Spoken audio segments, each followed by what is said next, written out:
ایک مرتبہ سلطان صلاح الدین ایوبی رحمۃ اللہ علیہ اپنے کمرے میں بیٹھے اور ایک کاغذ پر کچھ تحریر لکھ کر اسے اپنے جیب میں رکھ لیا۔ پھر اپنی تلوار نیام میں ڈال کر خنجر ہاتھ میں لیا اور سادہ سا لباس پہن کر ایک عام آدمی کی طرح محل سے نکلنے کی تیاری کرنے لگے۔ جب ان کا گھوڑا تیار ہو گیا اور آپ روانگی کے لیے آمادہ ہوئے تو حضرت علی بن سفیان نے عرض کیا، حضور آپ کہاں جانے کا ارادہ رکھتے ہیں؟ اگر ہمیں بتا دیں تو ہمارے دل کو اطمینان ہوگا۔ سلطان صلاح الدین ایوبی رحمۃ اللہ علیہ نے جواب دیا، جس مقصد کے لیے میں جا رہا ہوں اس کے بارے میں کسی کو کچھ نہیں بتا سکتا۔ اس مشن کے لیے میرا اکیلا جانا بہت ضروری ہے، میں کسی کو اپنے ساتھ نہیں لے جا سکتا۔ ہاں تم میرے لیے دعا کر سکتے ہو۔ یہ سن کر علی بن سفیان نے عرض کیا، بے شک حضور آپ بہتر جانتے ہیں، اگر آپ ہمیں بتا دیں تو اچھا ہے، ورنہ جیسے آپ مناسب سمجھیں ہم آپ کے لیے دعا کریں گے کہ اللہ تعالیٰ آپ کو ہر میدان میں فتح و نصرت عطا فرمائے۔ اب سلطان صلاح الدین ایوبی رحمۃ اللہ علیہ کو اپنی منزل تک پہنچنے کے لیے پہاڑوں، جنگلوں اور کئی گاؤں سے گزرنا تھا، اور یہ سفر لگاتار 3 دن پر محیط تھا۔ جب آپ مسلسل 3 دن کے سفر کے بعد ایک غار کے دہانے پر پہنچے تو اندر جانے کی اجازت مانگنے لگے۔ اندر سے آواز آئی، میرے سلطان اجازت مانگنے کی ضرورت نہیں، آپ اندر تشریف لے آئیے۔ سلطان صلاح الدین اندر گئے تو دیکھا کہ ایک بزرگ سفید لباس میں ان کا استقبال کرنے کے لیے تیار بیٹھے ہیں۔ دراصل یہ بزرگ کوئی عام شخص نہیں تھے بلکہ سلطان کے وفادار جاسوس تھے۔ جب بھی سلطان صلاح الدین ایوبی رحمۃ اللہ علیہ کو اپنے خاص بندوں تک کوئی اہم پیغام پہنچانا ہوتا وہ اسی بزرگ کے پاس آتے اور انہی کے ذریعے اپنے جاسوسوں کو اطلاع بھیجتے۔ اس نازک معاملے میں سلطان صلاح الدین ایوبی رحمۃ اللہ علیہ کسی دوسرے پر بھروسہ نہیں کرتے تھے۔ سلطان صلاح الدین ایوبی رحمۃ اللہ علیہ نے یہاں ظہر کی نماز ادا کی۔ نماز کے بعد آپ روانگی کی تیاری کرنے لگے اور چل نکلے۔ جس راستے سے سلطان صلاح الدین آئے تھے بارش کی وجہ سے بہت کیچڑ ہوا تھا، اس لیے چلنا دشوار تھا اور ڈاکوؤں کے حملے کا خطرہ بھی زیادہ تھا۔ گھوڑے پر سفر اس وجہ سے مشکل محسوس ہوا، لہٰذا سلطان صلاح الدین ایوبی نے وہ راستہ چھوڑا اور ایک متبادل راستہ اختیار کیا اور اسی سے اپنی منزل کی طرف روانہ ہوئے۔ چلتے چلتے آپ ایک بستی میں شام گزارنے کے لیے داخل ہوئے۔ یہ بستی سمندر کے کنارے تھی اور سمندر کے نزدیک ایک مندر یعنی بت خانہ بھی تھا۔ تھوڑے سے فاصلے پر اسی بستی میں سلطان صلاح الدین پہنچے۔ رات کو سلطان سوچنے لگے کہ قیام کے لیے کسی کے پاس ٹھہرنا بہتر ہوگا، اس لیے جب ان کا گھوڑا ایک بوڑھی عورت کے جھونپڑے کے سامنے رکا تو وہ عورت فوراً باہر نکلی اور آپ سے کہنے لگی، اے مسافر، جب بھی کوئی یہاں اترتا ہے تو میں اس کی مہمان نوازی کرتی ہوں، براہ کرم آپ میرے پاس قیام کریں۔ اس بوڑھی عورت کو معلوم نہ تھا کہ یہ مسافر کون ہے اور کہاں سے آیا ہے۔ اس نے سلطان کو عام مسافر سمجھ کر نیکی کے جذبے سے اپنی جھونپڑی میں رکھ لیا۔ سلطان صلاح الدین ایوبی عام آدمی کے لباس میں تھے اور بلا جھجک اندر چلے گئے۔ بوڑھی عورت نے آپ کے لیے اچھا کھانا تیار کیا اور باتوں باتوں میں سلطان صلاح الدین ایوبی کو معلوم ہوا کہ یہاں کے سب لوگ تقریباً مسلمان ہیں، اور اسی وقت سلطان نے یہ بھی جانا کہ یہ بوڑھی عورت کچھ حد تک پریشان نظر آ رہی ہے۔ جب سلطان صلاح الدین ایوبی نے دوسری طرف دیکھا تو وہاں اس بوڑھی عورت کی ایک حسین و جمیل لڑکی بیٹھی تھی۔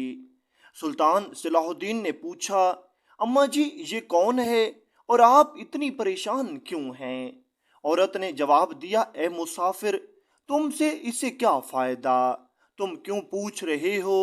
बस रात काट कर यहाँ से चले जाओ, कल मेरे ऊपर क़यामत आने वाली है। सुल्तान ने बहुत आजिज़ाना पूछा कि आखिर हुआ क्या है। तो बूढ़ी औरत कहने लगी, जब तुम समंदर के किनारे उस बुत खाने को देखते तो तुम्हें पता चलेगा कि हमारी बस्ती के लोग हर साल एक रस्म अदा करते हैं। कहा जाता है कि इस मंदिर में एक शैतान आता है और हर साल एक कुंवारी लड़की की जान ले लेता है। इस साल मेरी इकलौती बेटी की बारी है। रात को हम इसे दुल्हन की तरह बिठा देंगे और सुबह होते ही वो शैतान मेरी बच्ची को मार देगा। मेरी बेटी मर जाएगी, मेरा इस दुनिया में कोई नहीं रहेगा और फिर शायद मैं भी इसी गम में मौत पा लूं। ये सुनकर सुल्तान बहुत परेशान हुए। उन्होंने कहा, ये कौन सा ईमान है कि लोग इस कदर खौफ में मुब्तला हैं। कभी शैतान मंदिरों में आकर इंसानी खून पीता है, ये तो बिल्कुल झूठ है। मगर बूढ़ी औरत ने कहा कि आप इस इलाके के नहीं हैं, आपको मालूम नहीं। हमारे यहाँ ये एक तवील अरसे से होने वाली बात है, हर साल ऐसा होता है और इसी वजह से वो यकीनन मानती है कि कल इसकी बेटी की आखिरी रात है। सुल्तान सलाहुद्दीन ने औरत को तसल्ली दी और इसे मुतमईन करने की हर मुमकिन कोशिश की, मगर बूढ़ी औरत के दिल में खौफ जगह बनाए हुए था। अगले दिन सुल्तान ने अपना सफ़र मुलतवी कर दिया और इसी बस्ती में ठहर गए। शाम के वक्त सुल्तान ने बूढ़ी से कहा, अम्मा जी, आप परेशान ना हों, बल्कि आप अपनी बेटी की जगह मुझे अंगोई पहनाकर बुत खाने में बैठा दें। मैं उसकी जगह आपकी बेटी की तरफ से खड़ा रहूंगा। उस रात सुल्तान सलाहुद्दीन अयूबी ने फैसला किया कि खुद देखें क्या वाकईतन मंदिर में शैतान आता है या ये सिर्फ एक वहम है। शुरू में बूढ़ी औरत ना मानी, मगर सुल्तान के इसरार पर इसने अपनी बेटी की जगह उन्हें तैयार करके मंदिर भेज दिया। उस वक्त सुल्तान आम आदमी के लिबास में थे। बस्ती वाले रस्म के मुताबिक उन्हें वहां छोड़कर वापस चले गए।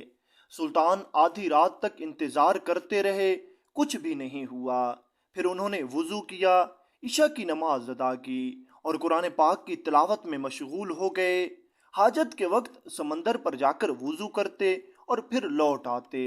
यूं पूरी रात इबादत और तिलावत में गुजार दी। सुबह हुई तो खबर फैली कि बूढ़ी औरत की बेटी जिंदा है। लोग हैरान होकर इसके पास आए और पूछने लगे, अगर तेरी बेटी घर में है तो कल मंदिर में कौन थी। औरत ने सारा वाकिया बयान किया। बस्ती वाले तजस्सुस में भर गए और मंदिर की तरफ दौड़ पड़े। वहां उन्होंने देखा कि सुल्तान सलाहुद्दीन आम लिबास में बैठे कुरान पाक पढ़ रहे हैं। सब उनके इर्द गिर्द जमा हो गए और आपसे पूछने लगे, आपने यहाँ रात कैसे गुजारी। सुल्तान ने फरमाया, मैंने सारी रात कुरान की तिलावत और वुजू के साथ इबादत की है, लेकिन कोई भी शैतान नहीं आया, ये सब तुम्हारा वहम है।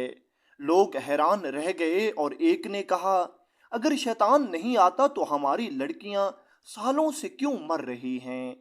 सुल्तान ने जवाब दिया, ये खौफ और वहम है। जब लड़की को बताया जाए कि सुबह उसने मर जाना है और वो तन्हा इस वीरान जगह समंदर की गूंजती लहरों के साथ बैठी हो, तो खौफ ही से उसकी जान निकल जाती है। शैतान का यहाँ साया भी नहीं। आज के बाद किसी लड़की को अकेला मंदिर में ना छोड़ना। ये सारी बात सुनकर बूढ़ी औरत सुल्तान के हाथ चूमने लगी और रोते हुए बोली, अगर आज आप ना होते तो मैं अपनी बेटी से हाथ धो बैठती और मैं भी इसके गम में मर जाती।